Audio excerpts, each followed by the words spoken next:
Good morning. At this point, it's going to be a residual. We did have an earlier crash out there. Multiple cars were involved in that crash. This is the residual delays, the backup from everything that has since cleared. It's all taking place on 495 heading southbound. The crash itself was right by exit 106. So we're getting a look behind all of that. I'd still say about 40 to 45 minutes at a minimum. Again, all taking place on 495 south in Haverhill. If you're traveling in the opposite direction, that commute, smooth sailing at this point, not going to see too much of that buildup. If you do, it's only about 5 or 10 minutes. And then those surrounding areas, pretty decent. I will say the rest of 495 shaping up really nicely too, especially once you get past that area. And then as we kick things off too in Weston, I do want to take a look too on 128 as you're heading southbound right at the exit to get to the Pike. We have another crash. 2 lanes are closed off here as well. Kind of the theme of the morning, it seems. About 15 to 20 minutes. You'll notice if you're traveling on the Pike too heading into the city. Also in Brighton is a little bit busier as well.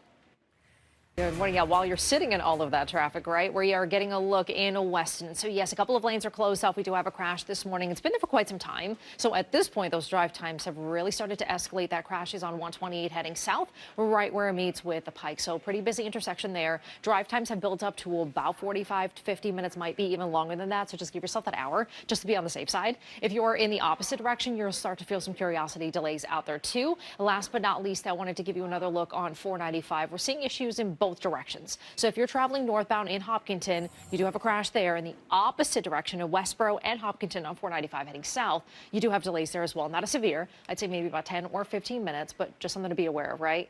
The rest of that commute, not that bad, especially Route 1 in Saugus, one of our better commutes, especially as you're traveling southbound. You're still going to feel an impact here and there, of course, but not seeing as much of that congestion. And luckily, it is one of those areas we're not seeing any major issues at all. As we're getting a look at those drive times, everything is in the red. As you can tell, about half an hour to 40 minutes.